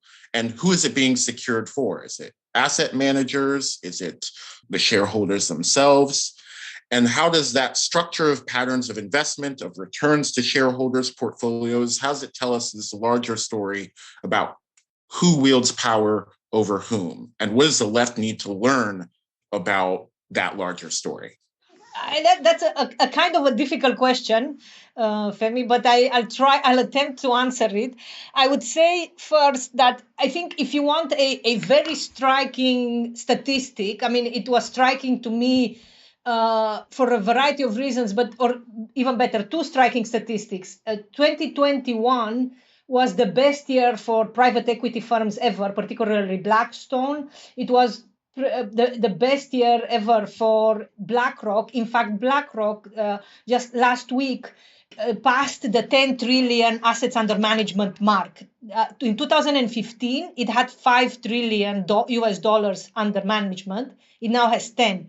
In 5 years' time, it's basically doubled the amount of capital that it manages on behalf of institutional investors like US pension funds or US insurance companies. 2015 is also kind of interesting because it was the year that BlackRock managed to defeat attempts by the Financial Stability Board to regulate it as a globally systemic shadow bank. They argued, well, we are asset managers. We only manage on behalf of our investors. We are not systemic. Leave us alone. 5 years later, they have doubled in size. It's now BlackRock is probably 5 times larger than the largest global bank that we have. So you could say that what Ben Brown calls the age of asset management or asset manager capitalism, well, we live in it if we just take the simple statistic of how quickly BlackRock managed to double its balance sheet and to what scale. 10 trillion US dollars is a lot of money. It's probably the size of the European area GDP for 1 year. It's a very significant first. It's a very significant capital to have to be able to mobilize, and that tells you or explains why you had, for example, it had Larry Fink invited on the stage at COP26 on Finance Day. He was there, and he's viewed as the interlocutor on behalf of financial capital for governments. There are forms of power, and I'm here I speak as a political economist, so I have some humility in the sense of recognizing my theoretical limits. There is something that Ben Brown calls the infrastructural power of finance, which is that governments are increasingly reliant on private financial institutions, on institutional capital to implement monetary fiscal policy, and with the advent of the Wall Street consensus, increasingly social policy, right? So that means, in a sense, the moment that this partnership exists in practice, you're right, it's not only ideological, but it's also in practice that the risking state has real world applications, and it occurs beyond the discursive level. The moment that you are so reliant on private finance for your monetary, fiscal, and social policies, that means that reform of the system or a change in the status quo is much more difficult politically, right? Because basically it means you somehow have to roll back not only the power of financial capital to influence the backroom conversations or to do lobbying, but you have to radically change the way in which you design and implement your own set of policies that are part of the social contract with your citizens. And that requires much more significant changes not only politically, but mechanically at the level of policy implementation. So there is this part of his infrastructural power. And then there is the obvious part of structural power. If you have 10 trillion assets under management, and you have governments in the global south, particularly on the African continent, in Latin America, in Asia, you go to them and they are worried about market access. And you say, well, I can bring you 500 billion in capital tomorrow if we agree on a set of de-risking measures. That buys you, that amount of resources buys you a seat at the table anywhere and buys you a lot of voice. And then I want to mention here that I've done some research on the Liquidity and Stability Fund. This is a proposal of the UN Economic Commission for Africa that is trying to create these market-based structures that I've described in my work on critical macrofinance. Is trying to create them for government bonds on the African continent. And one of the reasons, if you look at who's designing these measures for UNECA, it's private finance. It's people from systemic asset managers who have been purchasing their government bonds for a long time and who now have innovative measures of how to do more of what I would call shadow banking under the promise of more liquidity and better access to markets. So there are many different mechanisms, I would argue, through which this power, both infrastructure and structural, operates. And the consequences to me are very clear at the level of distribution, right? And you pointed to that. I mean, at the distribution level, if you have to impose user fees, and if you read very carefully, the arguments are user fees on social infrastructure, but also a removal of subsidies on fossil fuels, a removal of subsidies on any public goods. The argument is, to change risk-return profiles, you can't subsidize your state-owned enterprises and then tell institutional investors, come and finance my private infrastructure. You can't do that because it's unfair competition. So it's not only that you de-risk or you subsidize the institutional investors, and they don't need to be global. It's not just BlackRock. You can also do the same for your private pension funds exist locally, right? It's just your private pension funds, if you're Senegal or even if you're South Africa, are never going to be able to compete with Aberdeen Asset Management or BlackRock if they are in the same room, because they simply mobilize very different scales of resources. But the distributional consequences are very clear in the sense that it requires or it changes the nature of the social contract between the state and its citizens further and further away from a collective provisioning of public goods. I would say that's the most important bit.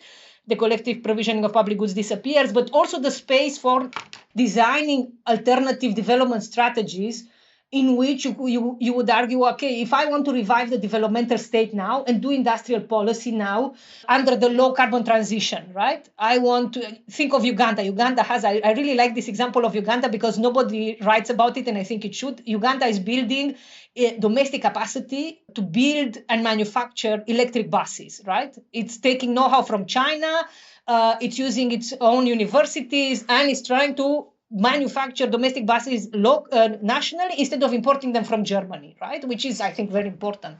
Nobody as in the World, you will not find a report of the World Bank describing this. But of course, now, if for Uganda to scale this up in other areas, it requires financing, and it requires a technocratic and bureaucratic elite that will say, instead of trying to work through de-risking contracts with, German renewable energy companies, we will work through planning our industrial policy strategy on electric buses. So how do you mobilize your local bureaucratic capacity, your local institutional capacity in the state to do things when you don't have a lot of resources? And I'm speaking as a Romanian who understands how difficult it is to do industrial policy in Romania, although we are in the European Union. Even when we have the scope to do so, and we had over the last 2 years, we didn't have the people. And in a sense, we didn't have the people because 30 years of Washington consensus. I wanted to say to Ndongo that his parents grew up under structural adjustment and the IMF. Well, I grew up under structural adjustment and the IMF, Ndongo. My entire adolescence and childhood was one IMF program after another. But yeah, so this is the important bit, right? It's not just that you're subsidizing financial capital. It is that you're redirecting resources from the welfare state towards the de-risking state.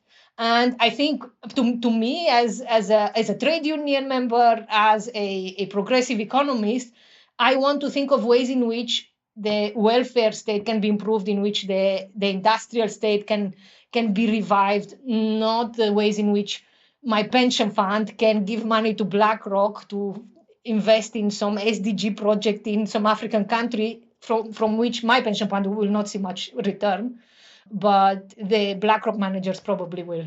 Well, maybe just to say some words about the power dynamics, because as Daniela stated, you could have the logic of private finance needing de-risking from the state, from states in general. But next to the logic of private finance, I would say you have also the territorial logic of the states. For example, the imperialist states, dominant states, hegemonic states like, for example, France, the US, and etc. For example, in the case of Africa, you would see that is coherent somehow with an ambition to, let's say, to compete with China in Africa. That means, for example, you have a blending of different types of capitals, public capitals, private capitals, but capitals coming from many different places, you see.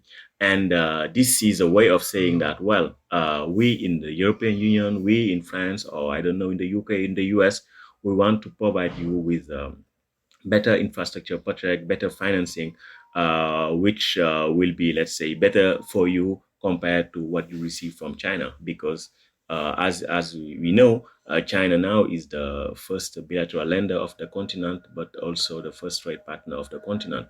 So all this new philosophy, this Wall Street consensus, somehow is embedded also within, let's say, diplomatic territorial ambitions of the West. I do not say that China is exempt of any form of de-risking, but the thing is that this way of thinking about development is mobilized also for other, let's say, state agenda.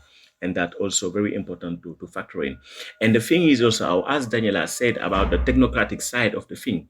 The Wall Street consensus is reshaping the, let's say, the all the technocratic structure, because now you will see that in our countries, the World Banks, the multilateral development banks, etc., they only want to talk with people who understand economics and finance. That means not people like us, because we are heterodox, but people from their own backgrounds. At least you come from the World Bank, you come from the African Development Bank, etc. So you will see that more and more the type of leadership we have is people who came from this background. Let's say international financial institution. You will have a prime minister, you have a president, a minister of finance coming from the World Bank or the African Development Bank, because they know the language. And if you look also at the structures, the institutions, domestic institutions, let's say, are focused on dealing with investors, they also generally come from this kind of background. And you see those people generally, they are not nationalized. I am not using nationalized in a, let's say, in a xenophobic or, let's say, non-progressive sense, but to say that they will prefer to serve the interest of those foreign investors instead the development needs of their countries, because they know that one day they will leave their position in Africa to go, for example, to the World Bank or to the IMF and so on. So I see many people like that who generally handle the economic policy, the investment policy of our countries. That means that all the policy making institutions are reshaped to suit the desires of foreign investors. So there are many different power logics, and you could not say that there is only one power logic, but different stance and at different scales. Sorry, if I just may add one thing, you just reminded me, Ndongo, that I dream of somebody doing research on. Speaking of these different power dynamics, I think it also alters the power dynamics between the government and local capital. I'm thinking of the example of Nigeria and the Dangote Group. I don't know if I pronounce it correctly, but the Dangote Group in Nigeria is now, at least from my reading of the UNECA documents, is now embracing the de-risking approach, at least in health, in PPPs in health, that also means in some ways that if the successful developmental state of the 1950s and 1960s managed to create alliances with domestic capital in order to go up value chains, if your domestic capital is playing the de-risking game now, it would be quite difficult to reorient it towards a more sort of traditional developmental strategy that doesn't emphasize, de-risking, but emphasizes instead domestic industrial capacity. But I just have some indications or some signals that this could be interesting. I don't know anybody who works on it, but it might be, it's just me that is not aware of that. That's a pretty unimpressive take on how well we're doing right now, right? The present leaves a lot to be desired. Where is all this going in the future? One particularly ominous thing that Daniela has written about is the securitization of sustainability. So big private investors are arguing that private capital can be an effective partner in the pursuit of the so-called Sustainable Development Goals, or SDGs, that are a major part of global collaboration on climate crisis. But maybe, Daniela has suggested, this will instead lead to SDG washing. Capital is going to exploit the ambiguities between different definitions of sustainability to do the thing that we've been talking about for the last few minutes, which is secure returns to investors without any guarantees about environmental progress or genuine provision of public services, anything like that. So I want to ask both of you the question that Daniela herself asked in the concluding section of securitization for sustainability. What kind of development would securitization finance, and why?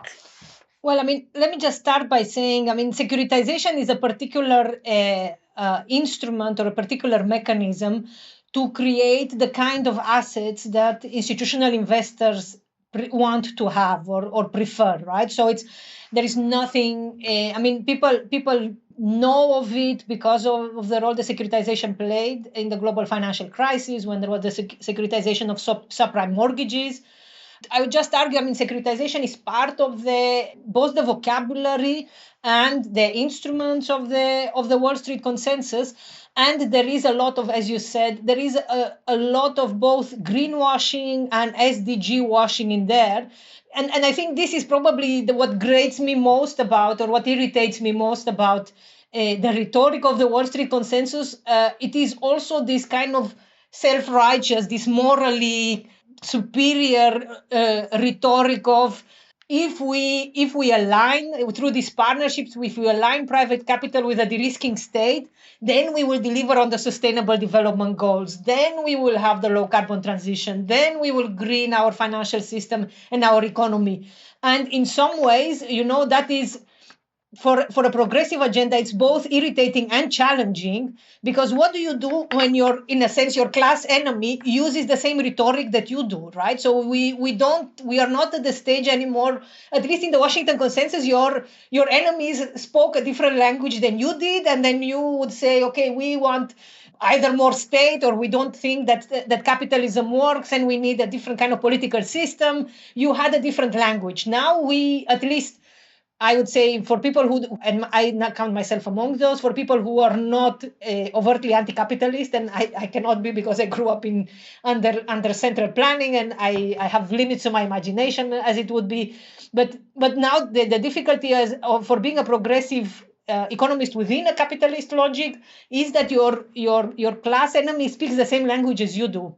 So then, in order to make clear the differences, you have to do 1.5 hours of a podcast where you explain the technicalities behind the rhetoric and behind the discourse, right? And to say, when they talk about partnerships, what they mean is Bretton Woods for asset managers. What they mean is less access to free public services. What they mean is the same monetary and fiscal austerity, except for us. We get support, we get monetary abundance, we get fiscal abundance. And I think that raises some very significant rhetorical and or discursive challenges for progressives. But there are also even more complicated structural challenges. And I've discussed this with people over time. And I think if to change the status quo, we need to change how finance works to go to at least some of the Keynesian ideas that were behind the negotiations of the Bretton Woods, which was that you need to repress finance as the US did repress this market-based financial system in the 1930s. It did it with, maybe it was a historical accident and it will never repeat itself. But what needs to happen for this political project to be derailed one way or another, of the political project of the Wall Street consensus, is that we need to change the structures of globalized finance. And so far, not even I had expected the global pandemic to provide some impetus for a change in the status quo, right? Because governments all of a sudden had to stop things and to close things down. And you say, well, if they could stop society from going to work and de-risk, basically they de-risked for everybody. If you could think in many ways, economic policy in the COVID-19 pandemic was de-risking for capitalism for workers.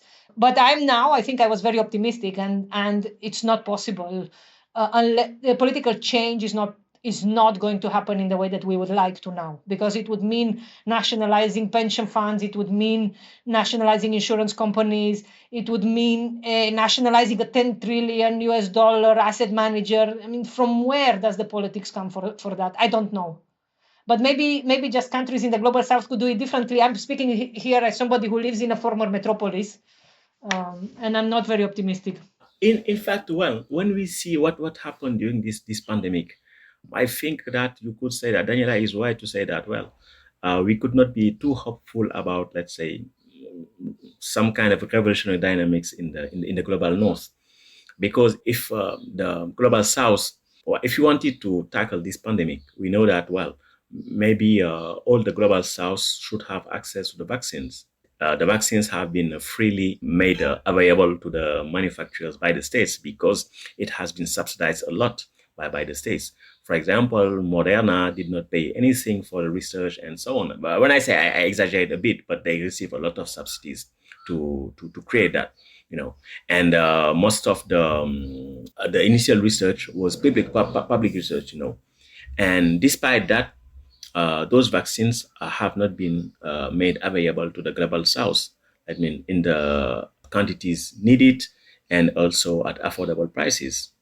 While the world system, the world could afford that, but this has not been the case. And this pandemic is really a small thing compared to the issue related to climate change. So if you just look at what happened during the last 2 years, you can have a glimpse of what we could realistically expect from the global north. That means that the global south has to try to unite and to propose something else. Bretton Woods, I don't know, but to propose something else. Because the vested powers we have in the global north are so important that what can only exist for me in the global north is political paralysis, but not genuine change.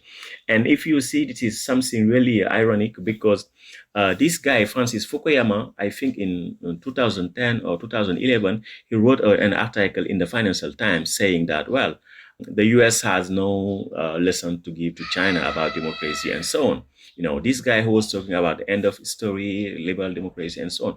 And what he was saying basically was that, well, the US democracy can only function in one direction. That means for the oligarchy. That means, for the 1%. So if the US democracy functions, that means it's function for the 1%. If it doesn't function for the 1%, it's the political paralysis, you see. And I would say that is same thing, more or less, across the global north.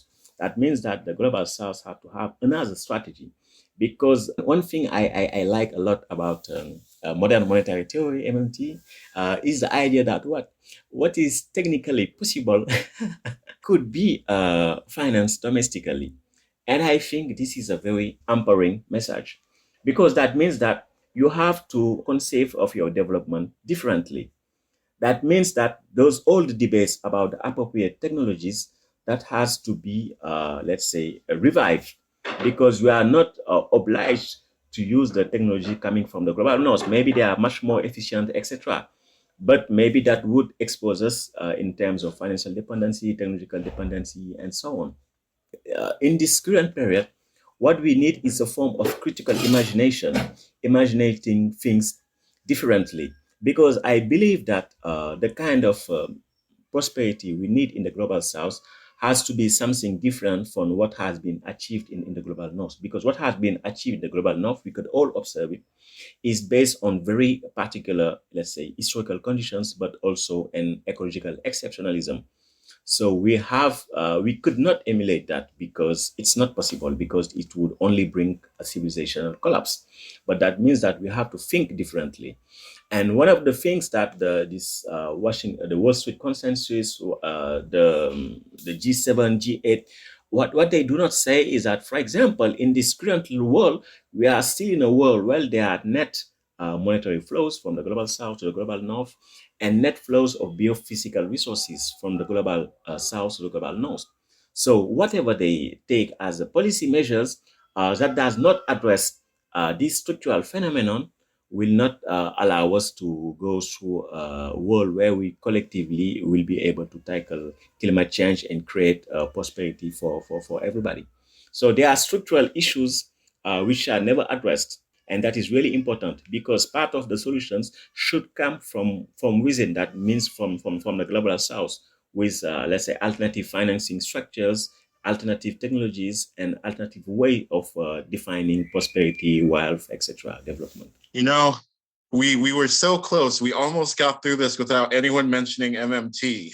But Ndongo, you've opened the gate. So I'm gonna. I wanted to be provocative and also to. I am Daniela. not fighting. My MMT is a very important ally. I have MMT friends. You know how they say, right?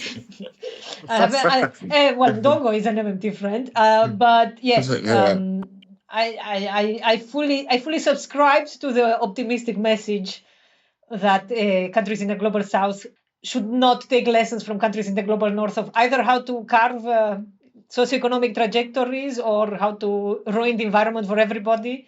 I mean, I would just say this, that we shouldn't underestimate the challenges of designing alternatives and having an economic theory that tells you can regain monetary sovereignty is a first step, but many others need to be taken for us to be able to do that. And I just wanted to ask you, Femi, whether you are more confident than we are, because I've read your recent piece in The Guardian, the co-authored piece, and it sounded to me as an optimistic piece, I would say, in many ways. This idea that if we just reorient SDRs, the surplus SDRs that rich countries got, because exactly of the way in which Bretton Woods was designed for the former colonial colony, well, for the metropolis, then I think I read it as an optimistic take. I am more pessimistic on that, but that's me.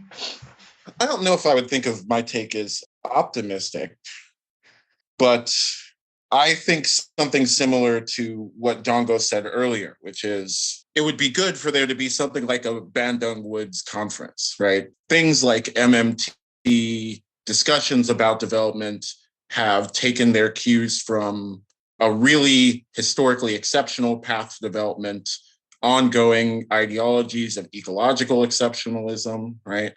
And so if we were going to design something different, what would be the material conditions, the financial conditions that would make it possible to execute that vision? And the SDRs just seems like one potential answer to it. Maybe there's better ones. I don't know better ones myself, but so I'm more thinking about what would need to be in place rather than betting on what will be in place or what the SMF will do.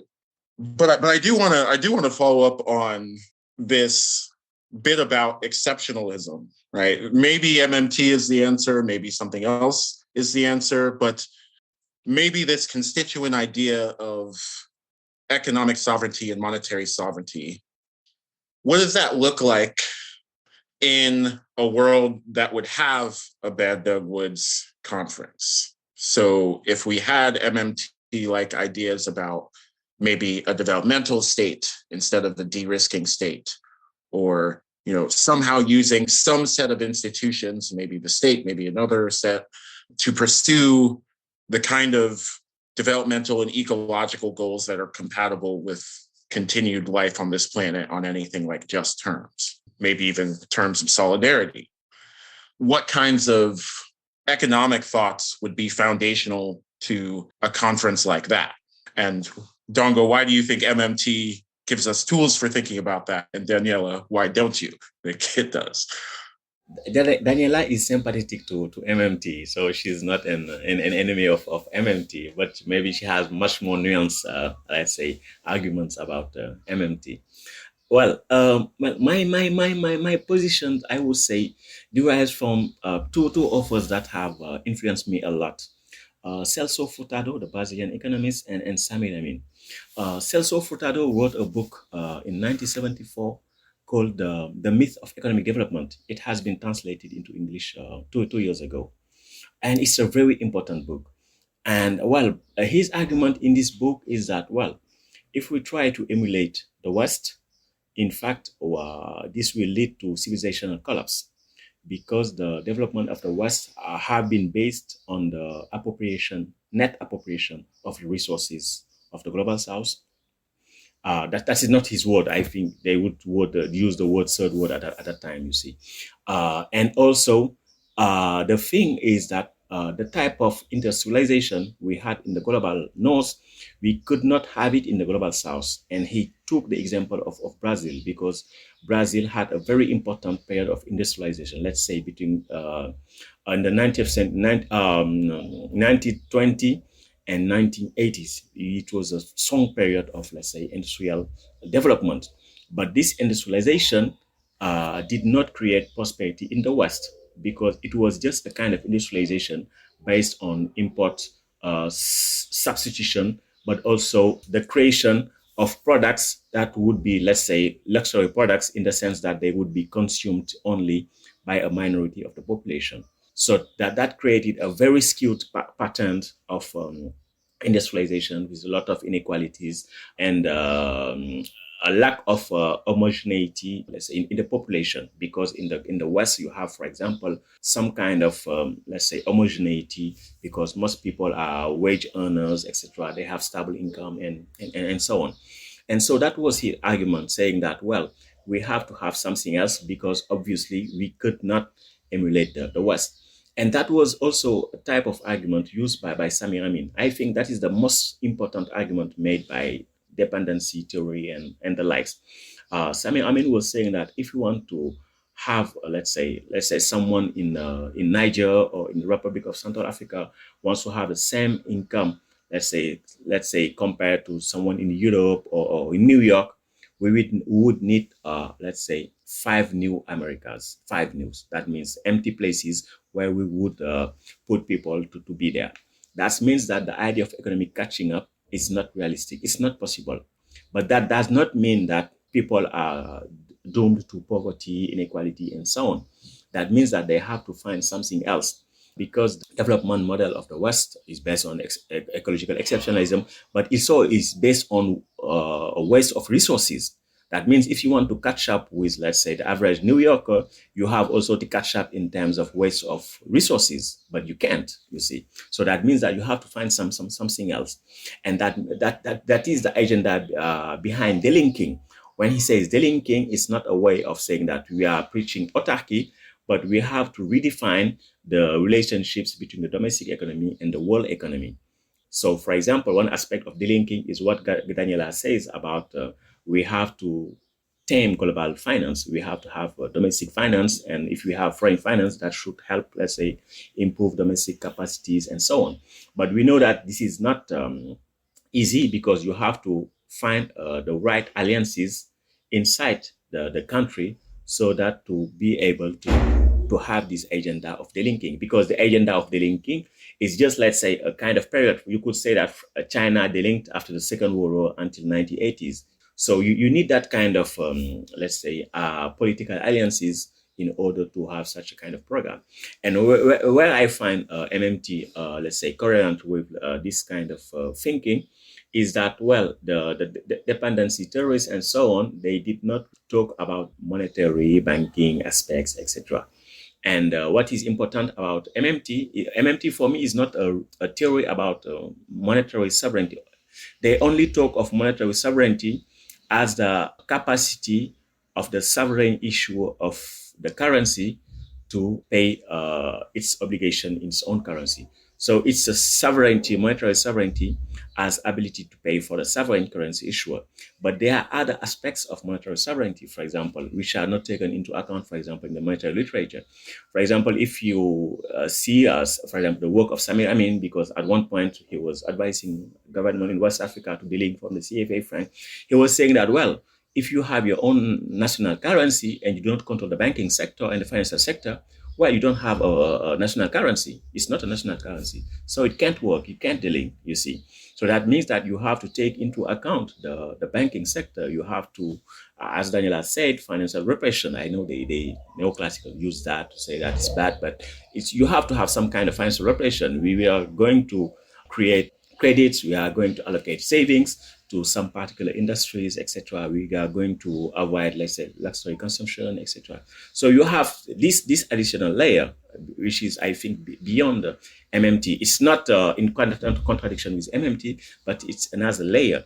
You have also the technical layer. That means that, for example, if you want to have, let's say, domestic monetary sovereignty, you have to have the capacities, the technical capacities. For example, you have to one way of controlling all the electronic devices you use, all the payment systems, etc. You have to way of building all those capacities. And there's also another layer which is important when we discuss also about the SDRs, is that, well, the monetary system we have internationally is a non-system because it doesn't work for the global south. And one aspect of this pathology is the fact that, well, when you want to, that is what Keynes called the transfer problem. It's one aspect of what Keynes called the transfer problem. That means, for them, if you have your local currency, you are in Guinea, you have your Guinean franc, and you want to buy goods abroad, normally you need US dollars, you see, or you need euros, you need hard currency. But in this international monetary system, there is not a free mechanism of converting, let's say, currencies, of converting sovereign currencies. So that means that those who are at the bottom of the monetary hierarchy, they tend to suffer from that situation. And the proposals made by Keynes, made also Schumacher and many other people, is a way of finding a good international payment system which will improve trade relationships between countries and also create the condition of full employment. This is another layer of sovereignty. But that means that this kind of layer is much more complicated because you have to have a new Bretton Woods that would help create the condition where the developing countries, the global south, will not suffer from this transfer problem. So for me, monetary sovereignty could refer to many different things. And the ability of the sovereign to pay in its own domestic currency is really important. When we understand that, it's important to understand it, to see that technical constraints are much more constraining than financial constraints. And from there are many possibilities we could build because many people have already reflected on, let's say, progressive policy measures. But it's important to have this MMT lens as a way of, let's say, going against some myths about, let's say, the deficits and so on. For a second, Ndongo, I thought you were adding an M to MMT with this Maoist MMT take, which I thought was going to be kind of an interesting proposal. I still have not worked out by the end of your interview whether you're going to stick with capitalism or not for your alternative system, but I'm guessing you would stay within some form of capitalist organization. Well, it depends by what you mean capitalism, but this is a subject of another talk, maybe. Capitalism for the poor, Ndongo. Can we have that, the system of capitalism? MMT with Maoist characteristics. Yes, exactly. Well, in another part of my academic life, we started to discuss Leninism as insightful for discussions about designing the low carbon transition. So nothing surprises me anymore, I would say. and just to clarify, I am not taking a stance against MMT. And in many ways, when I think people criticize MMT for not being relevant for low and middle income countries. And I think in many ways it could be much more powerful there than in high income countries for the reasons that Ndongo explained very well. Also because it's not associated with tax evading billionaires in those countries in many ways. And I'm not sure that I think either Ndongo or I have it clear what exactly this system, this different or alternative to what we have now would look like. And maybe it's not up to us to design that in advance. I think it's quite difficult to imagine it because living in a different system where that does not benefit from ecological exceptionalism is quite difficult to imagine, right? After having grown up and lived with some of the benefits that we have. And so maybe it is my privileged position as an academic in a high income country that stops me from thinking about what would the alternative look like. But for me, the one thing is very clear that it has to have the state there. So I cannot imagine of alternatives that give up the state as the entity that can organize the alternative. But that's, I don't know whether that's a limit. I would say the MMT probably the MMTer, not the Maoist Ndongo, won't give up the state either. But how you create domestic political consensus, I am more skeptical now after 2 years of COVID, because in so many ways the political differences have sharpened so much, and it made me more skeptical than I was before the pandemic about our ability to sell alternative political projects to the population. And I think it requires governments that are very competent, and we don't seem to have that now. I mean, it doesn't mean that we can't have them, but it means that in a sense, maybe the burden is clearer, and the task is clearer and more demanding, that we have to prepare better. And I think the left is never prepared for the strategic moment when it takes power. And this reminds me of reading a speech by Lenin, when he's trying to work out, okay, so now we are in power, what do we do? And he said, well, let's look at social democracy and just have the bureaucrats of the capital of capitalism, but just put them under the control of workers' committees. So maybe for the next revolution, we will be better prepared with alternatives. And then I'll stop there. I would add just one thing is that, we have to think about alternatives. That's important, because that could, let's say, throw the space of what is possible. What will happen will depend on the struggles, social struggles, political struggles. That's how history works. History is not made through the thinking of big thinkers, but through struggles. So that means that some people will think about, let's say, wonderful alternatives, but those wonderful alternatives will never happen. But people could arrive at compromises which are progressive for the majority. And generally, for me, the most important example, one of the most eloquent example, is the abolition of slavery in the US. You see, you had very, very radical people, but at one point, let's say, people would never accept that. But because there was this radical alternative saying that we have to, let's say, abolish slavery, at one point, even people who were opposed to that was obliged somehow to trust somebody like Abraham Lincoln to say that, well, you see, in Lincoln, we could have some trust too in order to change a bit things. But at one point, even Abraham Lincoln could not do nothing against this movement to abolish slavery. So that means that the role of critical thinkers is to provide critical alternatives. And generally, those critical alternatives could not be applied in the present. And will be only through struggles that thing will happen. But struggles will be progressive in their outcomes if those critical alternatives are already present. I can't think of a better point to end on. So, Ndongo Samba Sylla, Daniela Gabor, thank you for coming to The Dig.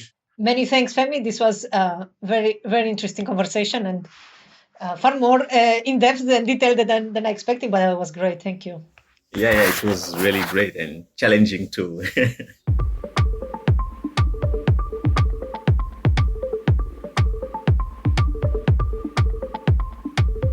Daniela Gabor is professor of economics and microfinance at the University of the West of England, Bristol, and has published on central banking and crisis, on the governance of global banks, in the IMF, and on shadow banking and repo markets. Ndongo Samba Sylla is a development economist and a founding member of the Collective for the Renewal of Africa, CORA. He frequently publishes on monetary policy, colonialism, and their intersection. He is a co-author of the book, Africa's Last Colonial Currency, the CFA Frank Story. Thank you for listening to The Dig from Jacobin Magazine. As Marx once said, after noting that, under their money form, all commodities look alike. While other podcasts have only interpreted the world in various ways, our point is to change it. We're posting new episodes every week. The Dig was produced by Alex Lewis and recorded at WBRU in Providence. Music by Jeffrey Brodsky. Our communications coordinators are Tamuz Frankel and Gemma Sack. Our senior advisor is Thea Riofrancos. Check out our vast archives at thedigradio.com. Follow us on Twitter at thedigradio, and please find us wherever you get podcasts and subscribe. If it's on iTunes, you can also leave us a glowing review. Those reviews help introduce us to new listeners, which is great. But what really does that is you just telling other people about the podcast, why you like it, why they'll like it, etc. Please do make propaganda for us. And please, last but by no means least, find us at patreon.com/thedig and make a monthly contribution to keep this podcast up and running strong. Even a few bucks a month is huge.